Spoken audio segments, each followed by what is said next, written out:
All right, hello class. Welcome back. Hope another week of quarantine has treated you well. Good morning, good afternoon, good evening, good night. It's like the Truman Show almost. Um, so we're going to talk about Chapter 12 today. Chapter 12 is concerning fundamental locomotion skills of childhood. Fundamental, meaning that these are things that we very much need kind of in the daily life in order to be able to accomplish the ability to go from A to B. So let's see what that all involves, shall we? So first thing, fundamental skills of locomotion. We know that locomotion is basically the ability to go from A to B. How you do that can vary. It can vary by the fact that you can do it by walking, running, jumping, galloping, sliding, skipping. So much fun stuff. And you usually achieve some ability to locomote upright, because we could consider that crawling and creeping to be some form of locomotion.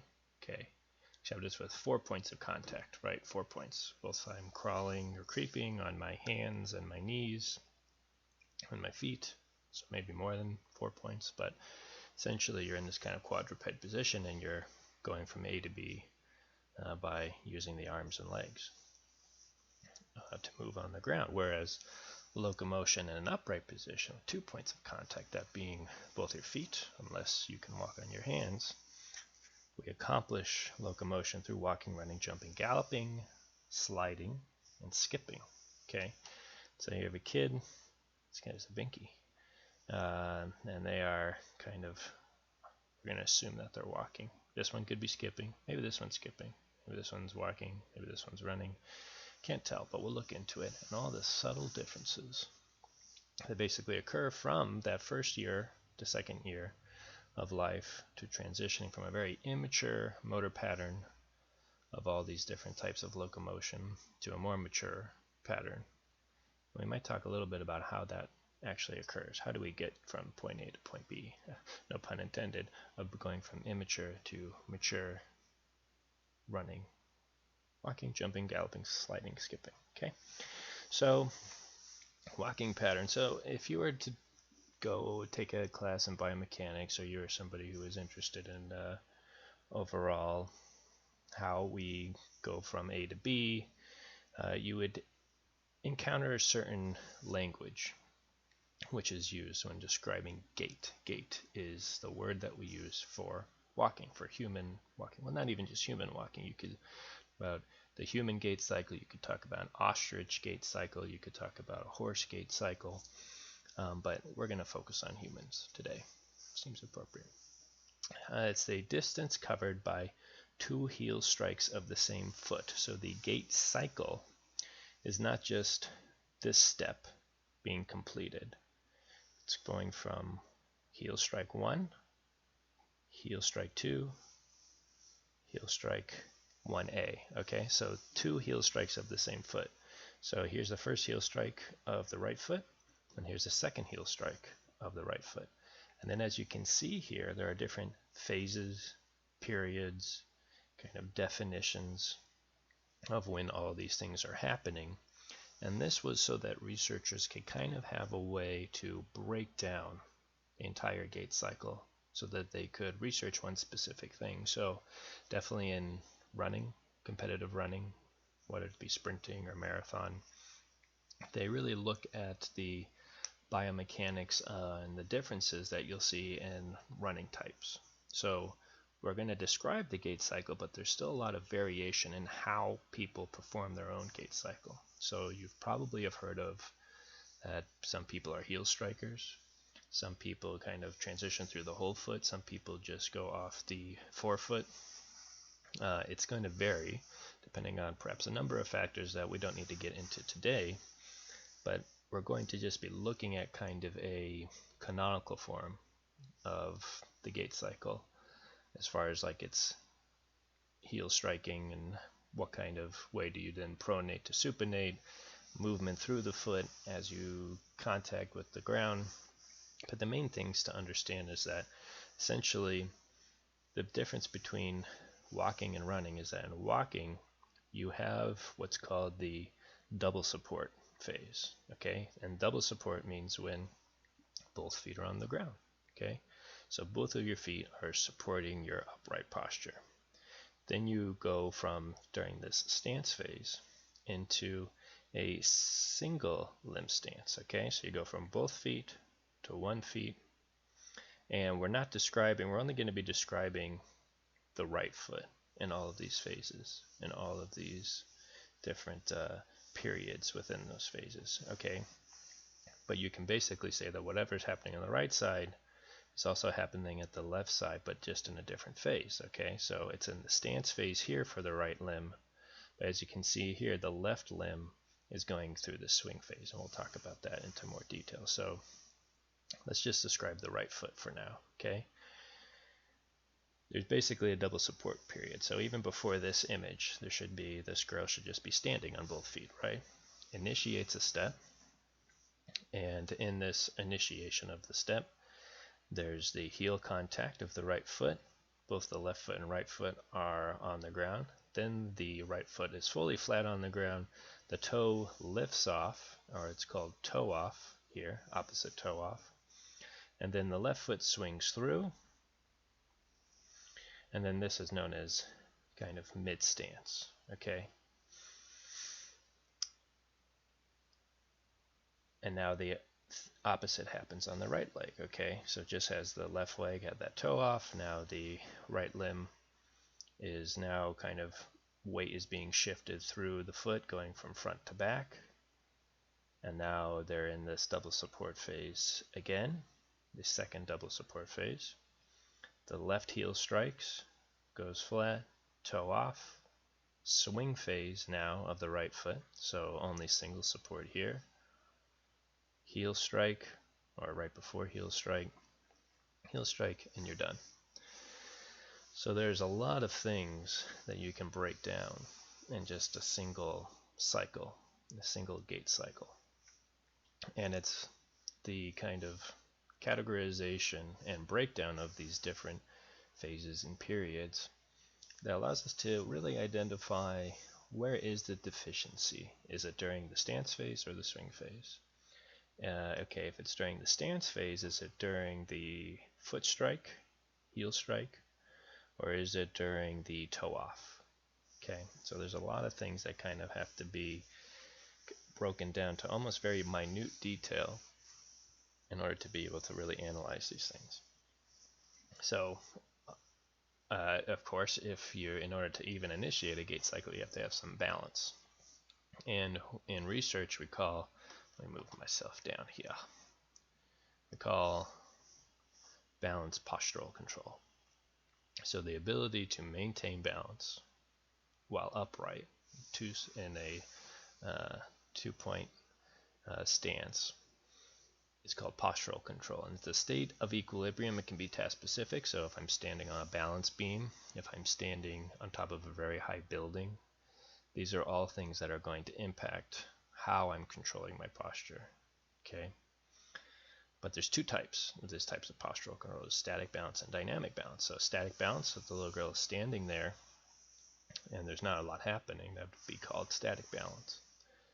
Dynamic balance is now the little girl starts to move, and as she moves, if you were to try and locate the center of mass on this young girl, let's see if I can get a little pointer here.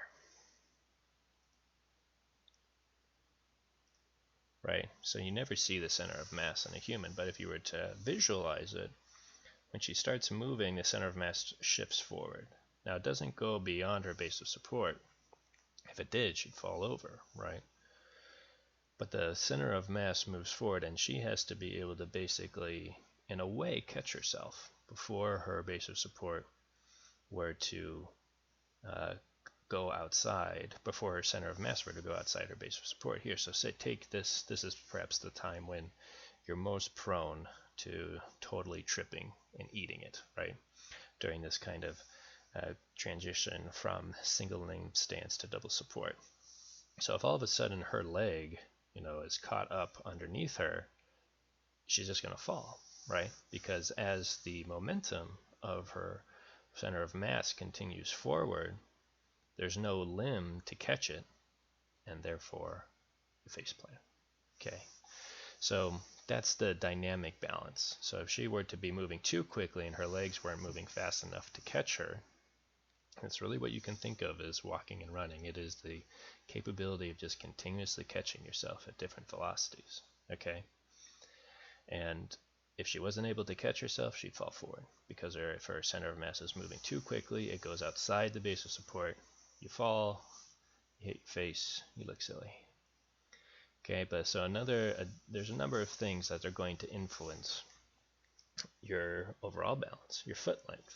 You know, think about how easy it is to balance on snowshoes, at least statically. Maybe running around in the snow with snowshoes on would be pretty difficult, but snowshoes versus a pogo stick, right? Which is easier to balance on? Oh, this kind of also ties into the width of the base of support. So the base of support, when we talk about the width of it, would be from like the left to right. So the base being in if you're saying this is y and this is x, how wide is it here? If I have a very narrow base of support, so if I were to have my feet like this, right, staggered on top of one another, my base of support, the width of the base of support goes down, it becomes harder to balance.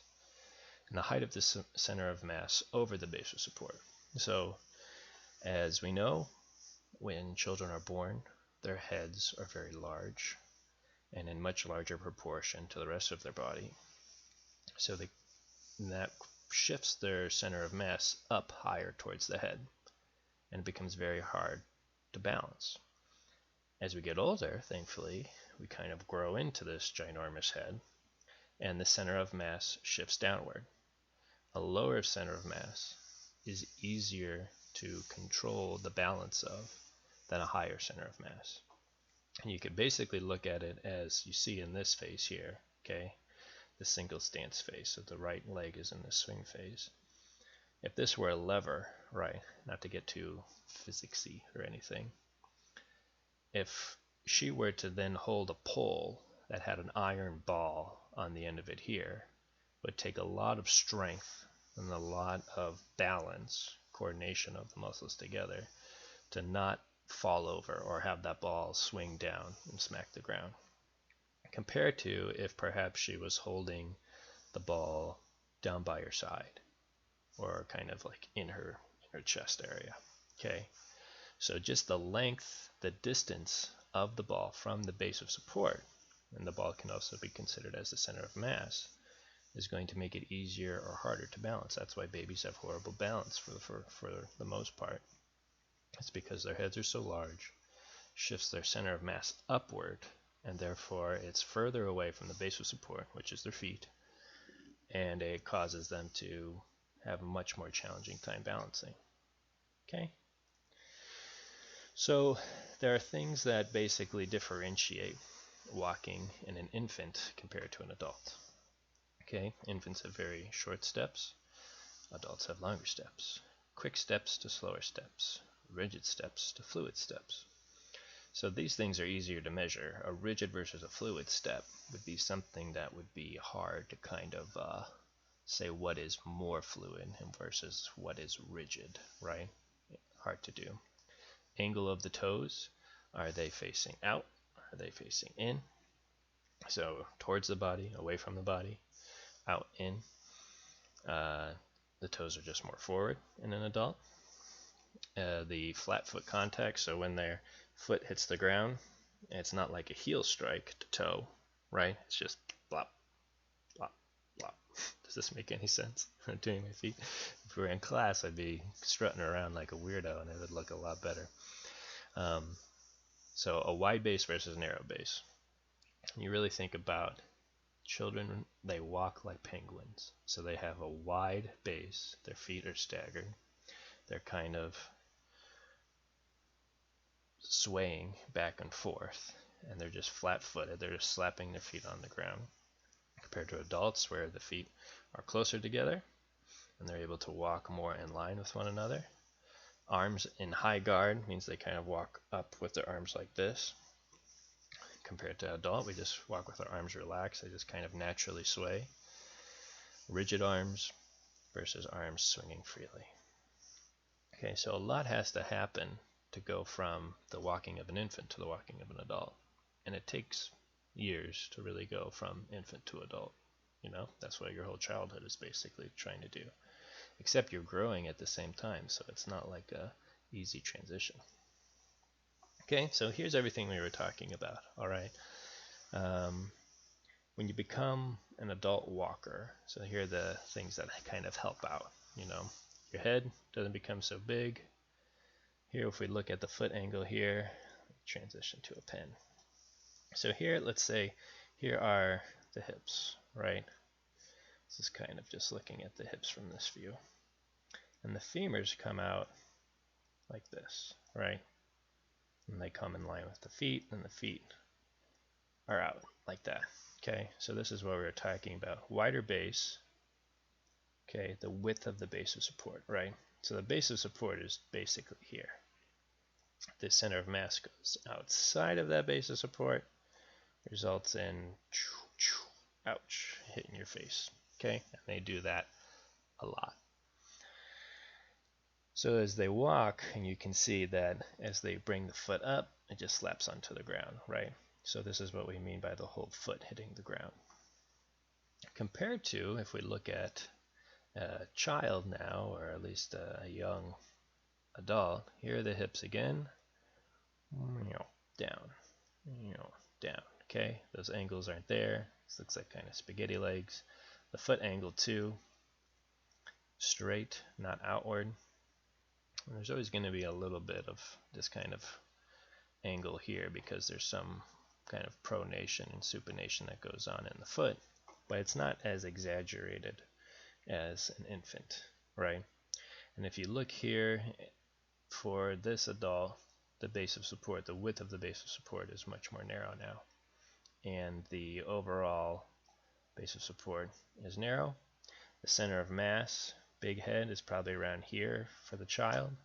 There's the center of mass for a child. For an older child, is somewhere probably around there, okay?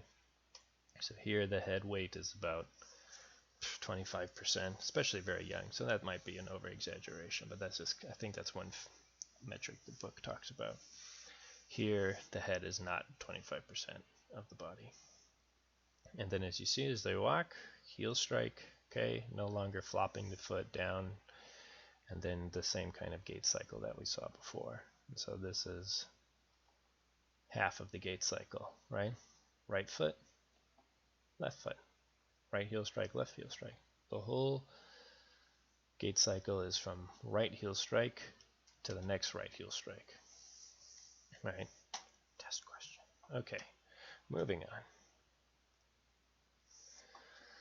Constraints on the development of independent walking. So if you're not strong enough to hold your body up, you're probably not going to be able to walk. Facts of life. And also your balance needs to be not so challenged, okay? If you have tiny feet, smaller base of support, if you don't have the strength to be able to have a wide base of support, so, you know, being able to stand out wider, you actually have to use probably a little bit more muscle to do that. Right, so if you were to actually, take the VO2 of an infant compared to an adult while they're walking, an infant's using a lot more energy of their percentage of VO2 compared to an adult. So they're very inefficient at doing this, right? That's why we get rid of all of this kind of extraneous rigid movement, this wider base of support, this flopping of the foot. We start to take advantage more of the mechanics, but we actually have to kind of grow into those mechanics first. So we need stronger muscles. That also kind of helps with now that we've gone from the womb, which is kind of this anti-gravity environment, so you have all of the fluid inside the womb that basically renders you weightless. Then all of a sudden gravity starts weighing you down after you're born. That type of stimulus helps develop muscle. And then thankfully, if an environment is interesting enough and the child is not deprived of any stimulation, they'll be able to stand and continue to build that muscle. And so that comes from a lot of practice of pulling to stand and trying to just get strength in the posture, in the legs, in the arms, and in the head, neck. You don't really have muscles in your head that help you walk. And then the base of support goes from higher to lower, go from 4 point to 2 points. So when you're carrying a load now, so kids just love picking up stuff and walking around and then dropping it on the ground. It's one of their main hobbies. When they're carrying a load, say like a toy, a fairly large toy, creates a more forward lean. And if that load gets heavier, then it creates even more forward lean and even greater double support stance time. So this is a very dynamic balance. To be able to hold an awkward object and be able to walk with it, you have to not only be able to control the object, but also your center of mass. And the two things, as they move in conjunction with each other as you're walking, can become very difficult. And so to be able to do that is something that actually helps an infant learn a lot on how to be able to not only walk but also transport things through space as well. And interestingly, there's probably not a lot of research on this because it's probably a little difficult to do, but the type of shoe that an infant wears and the type of clothing that they wear can also have a great influence, and it's probably more of a constraint than it is a helper at this point. If you put a shoe on a foot, especially at a young age, you're probably depriving them of a lot of sensory information that they can get from feeling different textures of the ground, from being able to really grip the floor with their toes. And if you have clothing that's very tight, and though they can't really go through a very large swing phase or be able to really have a wider base of support that would then allow them to be able to stand up and walk, and that's something also that probably prevents them from being able to walk as easily as could be. Okay, they already got a lot of things going against them. Just let them run around naked. Or not. Okay. And so, do I skip a slide? No. This thing's just weird. Okay. So running is obviously the next kind of step to go into from walking. Okay. After 6 to 7 months of learning to walk, at least being able to walk somewhat proficiently, then the capability to run starts to occur. Okay. And there's an readiness. Remember, there's an important term that we used before. Infant readiness is by basically going to come through having greater lower limb strength. Okay, and that's because the amount of force that you have to not only propel yourself forward is dependent upon a single leg at a time. So once you start to run, there's no more double support. You're basically leaping, from A to B to A to B through the gait cycle now, the running cycle now. And so the running cycle changes. So now there's a flight phase. Okay, so a point where neither of the feet are on contact with the earth, and you have to be able to catch yourself, and you're catching all of your body weight now as it's coming towards the ground. After you're now at an increased velocity, the ground reaction force increases by 3 to 4 times the amount that it would be during walking. So you have to be pretty strong in order to be able to counteract those forces. And so here you have a bunch of kids running. Let me look ahead a little bit, see if we can. Yeah. Okay, this is good. Okay, so here's a bunch of kids running away from their parents like they usually do. And the arms are actually very important for being able to run. All right, and if you look at these kids, it looks like that they've got basically the gist of it. You see that their kind of arms are working in tandem with their legs. So when we refer to now as arm opposition, so it's the arm on one side of the body is flexed and the leg on the other side is flexed, and you have extension of one leg and extension of the other leg. So opposition in terms of that. Oh, I'm covering up the picture that I just drew on so beautifully. Okay, and so here you can see it again. Flexed, left, right, extended, right, left. Okay, so the arms are an interesting thing to look at for a child. That as they begin to run, they go from this high guard position to then they become lower, they become more relaxed, they're hung free. They start to now work in opposition with the legs. So as your body kind of, if you're walking through space left and right, if you just let your arms relax, they naturally kind of work in opposition with the legs. But as you're running at greater and greater speeds, the arms have to pump harder too. You can't just let your arms relax. You look like a weirdo.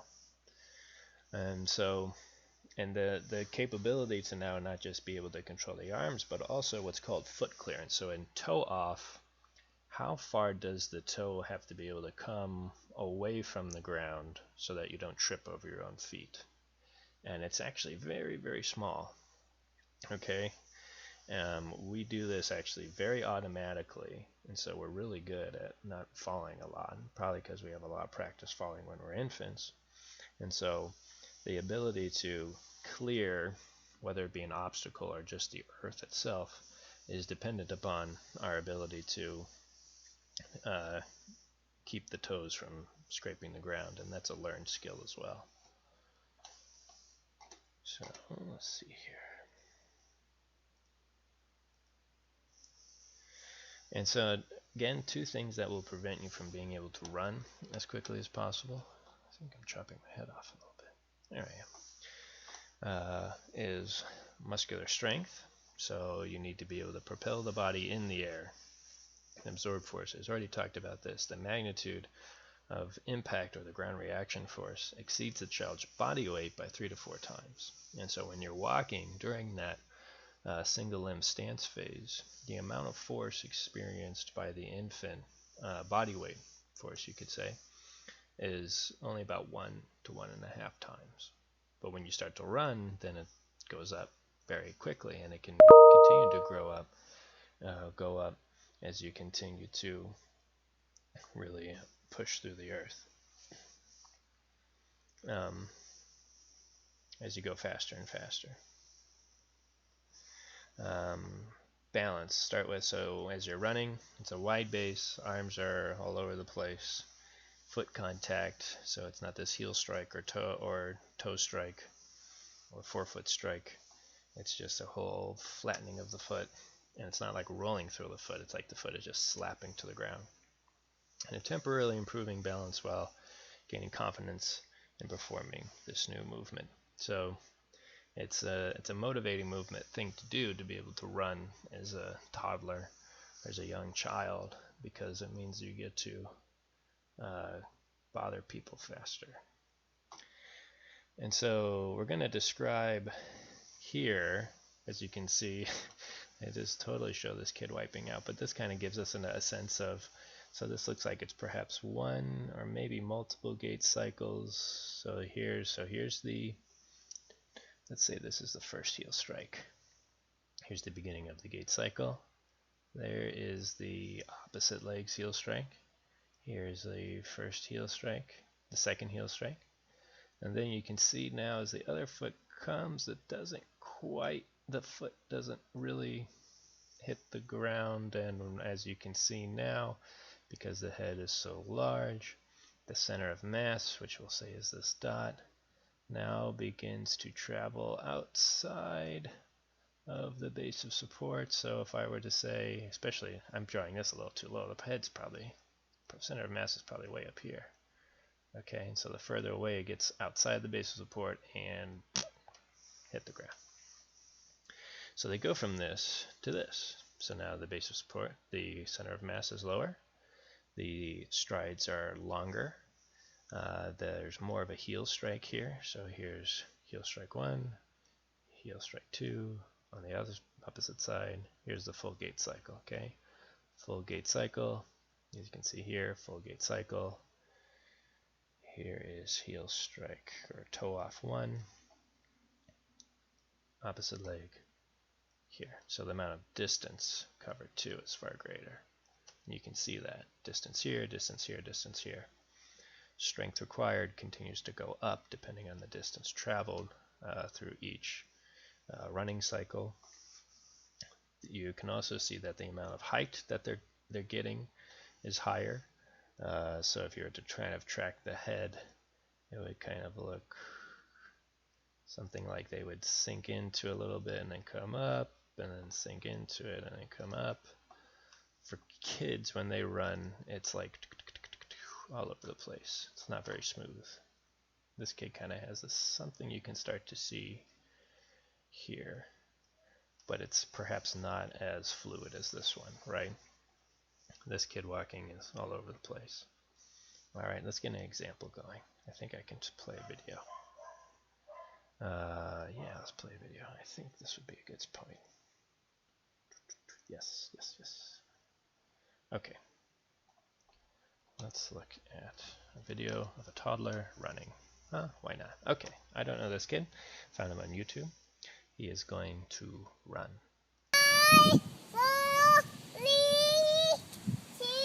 The arms, the base, how wide the base is. Okay. Well.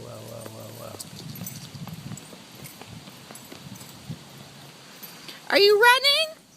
Oh, yeah. Run, Truman, run! Let's watch it again. Run. Arms swinging. All over the place. It's funny. Are you running? There's mom again. So, arms all over the place. They're up high, right? Try running with your arms over your head. You'd find it to be very inefficient. Base of support, already you can see here in this kid, it's very high. Let's go back to the PowerPoint. And those are the characteristics that you see that are so kind of, they're very stereotypical of a toddler, is that it's very not smooth, it's kind of rigid, arms are high, stance is wide, steps are quick, and they're short. Okay, you saw that all right in there. Let's come back down here. And the sequence of running, so you kind of go through these steps and you begin to become a more and more proficient runner as you acquire these steps. Is the run is flat-footed with minimal height. We saw that kind of in the previous image. Moving the legs become anterior, posterior. So kind of goes from side to side motion to more front and back motion. Swing leg flexion may be as great as 90 degrees. So the swing leg as the knee flexes more. So we saw that more in that figure previously. So here's the swing leg, right? So in the swing leg here, we see this 90 degrees. Not quite about here. So here's this next step. Swing phase, swing leg, 90 degrees. Here in a kid, you're not going to really see that, a little greater than 90 degrees. Okay. Then step 4, foot contact with the heel or the ball of the foot, not just a flat foot. Developmental performance trends for running speeds, fairly consistent year-to-year improvement for both girls and boys in running speed.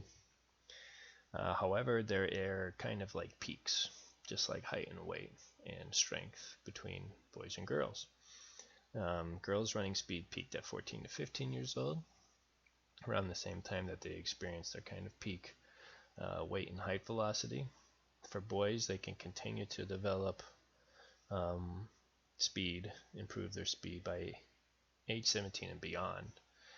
They also continue to get stronger, so that's probably the main contributor there, is why a boy's speed is able to continue to improve compared to a girl's. Now, of course, these numbers are just talking about generalities on average. They're not talking about that this is going to be true for every boy and for every girl. As we saw in the percentile figures when we talked about actual human growth as far as age and weight and the percentiles that boys and girls can fall in between, there's probably a lot of variation in these numbers. So for boys, speed improved about 20% between the ages of 9 and 17. For girls, speed improved about 8% and peaked between 14 and 15 years of age. There's many ways that you can improve your running, changing your mechanics, doing strength training. These things can probably help contribute, so that if you're a girl at 15 years old and you want to run faster, it doesn't mean that you've plateaued.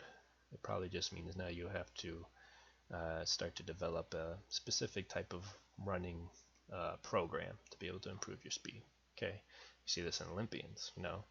Women track runners are not like reach their peak at 15 years old. Okay, just means that naturally speaking, this would be the biological limitation, but the training potential is always there. Jumping in infants is probably not a good idea.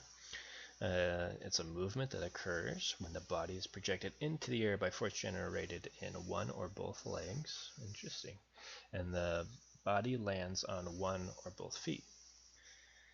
So there's different types of jumps. There's the hop, take off and land on the same leg.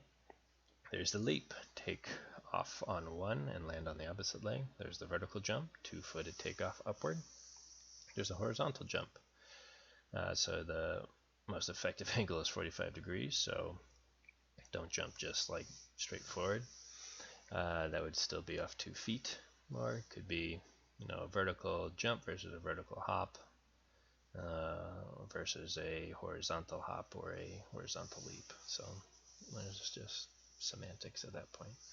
But they all require strength and power. Power being the rate at which you can develop force, right? And so you can see in jumping the mechanics. This isn't Michael Jordan here jumping, right? This isn't Kobe or LeBron or any of those big basketball player jumper people.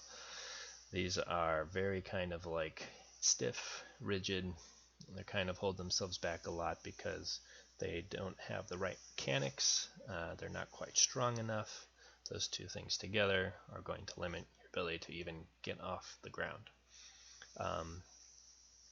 And so the preparatory phase, if you were to think of, this is really something that we have to look at in an image, okay, if we're going to talk about each of these. I think we have it here. Yeah, okay. Each jump, regardless of whether it's a hop or a leap or horizontal jump or a vertical jump, is going to have basically all of these same types of phases into them, okay. So you have a preparatory phase, a takeoff phase, a flight or airborne phase, and a landing phase. Okay, and of course the two things that you need in order to do this are the ability to have enough strength and then also the power, so the speed at which you can develop strength. And so one of the things in here is time, right? And so the faster the muscle contracts, the greater the amount of power that will be generated. And it's really about the muscles contracting in a synergistic way. You can't have an agonist and antagonist fire equally as much. You wouldn't go anywhere, right? That'd be an isometric contraction for the most part.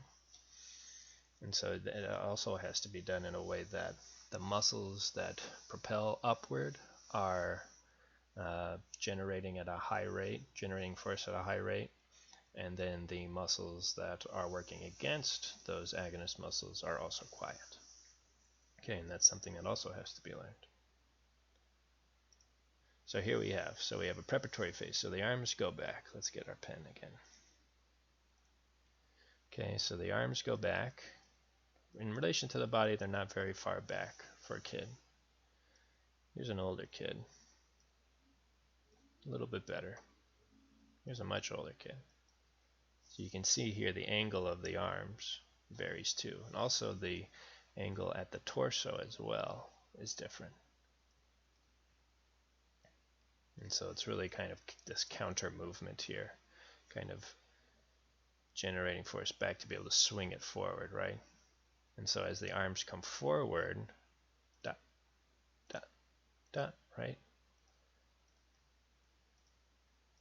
Using this kind of counter movement of the arms to kind of help propel the center of mass forward, right?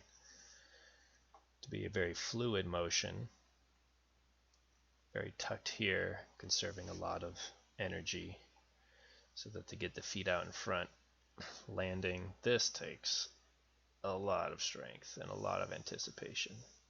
So you can see here in this landing phase, so this is the flight, not getting quite as far, right? The flight is increasing, and then to be able to land and how well you can absorb that force also takes a lot of strength as well. Okay, so preparatory phase, a flight phase, a landing phase. What was the other phase? Yeah.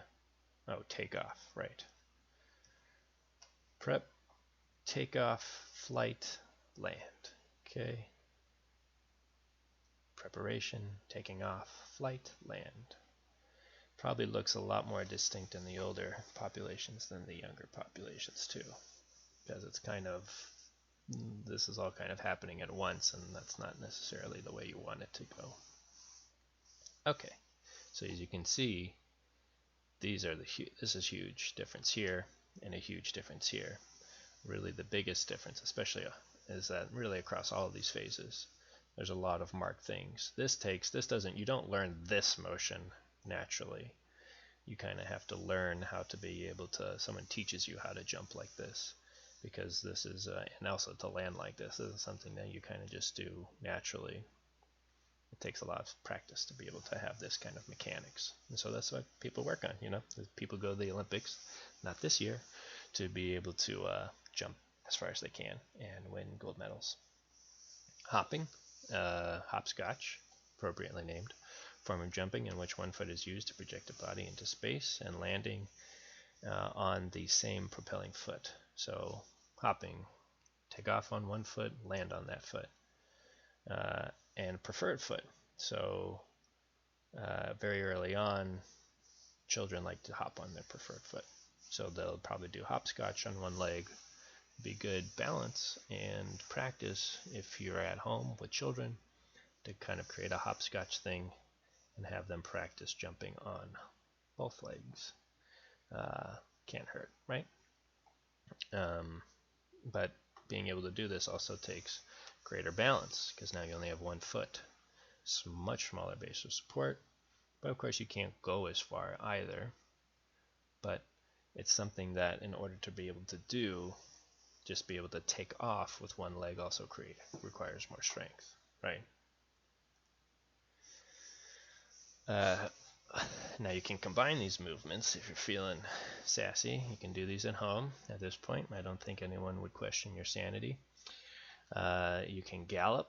It's a forward step followed by a leap onto the trailing foot. You can slide, essentially the same as a gallop, but it is done side to side. Man, don't we wish we were still in class? You could watch me do all these things. A skip. I think we have an image of a skip next. It's a forward step followed by the hop on the same foot. Leading leg alternates, right? So one is this kind of foot just continues to stay forward, and here in a skip, in a gallop, this foot stays, the same foot stays forward. In a skip, you alternate legs. And these are good things to practice too. You know, being able to go from a gallop to a slide to a skip. Things that children perhaps can really benefit from, trying to learn how to coordinate all of these different movement patterns, especially at these kind of the 5 to 6 year old age. These are very difficult to do. And even younger, I probably wouldn't try until about 3, 4 years old. So here we are looking at skipping. Kind of the arms are all over the place. Doesn't look too bad here. So it's really hard to look at a skip from the front view. Good Lord. So you have kind of this foot's taking off, swinging through here. Now this lands, and now they come through. It's really hard to do. Let's just focus on this sagittal plane. So they're kind of walk into a step and then launch up. So they kind of have this preparatory phase, and they go up, and then they come down. And then another preparatory phase, and they go up, and they come down. Skip and yell it out loud. That's the best way to learn, right? I don't really like how this person's skipping. I mean, you see the same kind of thing, but the problem is that this individual is not really using her arms. If you want to get high, you have to use your arms when you skip. End of story. If you duct tape your arms by your side and skipped, it'd actually probably be really hard, especially since the amount of motion that you need to be able to go back and forth. If you're really trying to skip high, you need your arms to kind of balance as well. Anyway, not a great example. And that's it. Wow, amazing. Locomotion. locomotion of walking, jumping, skipping, running, hopping, leaping. I got them all, I think. A plus for me. A plus for you as well. Thanks for following along. Hopefully everything is okay at home. This is the only chapter for this week. I'm going to be posting it soon. It's about 1:42 my time on Friday, so class would already be over. I'm a little late. I'm sorry. I have a big homework assignment due. And other than that, we're done for now. I'll see you next week. Okay? Hopefully I'll have another webcam. All the webcams are sold out, so I wanted to do like more kind of physical stuff for the second webcam. Crazy times. Anyway, have fun, be safe, relax, stay well.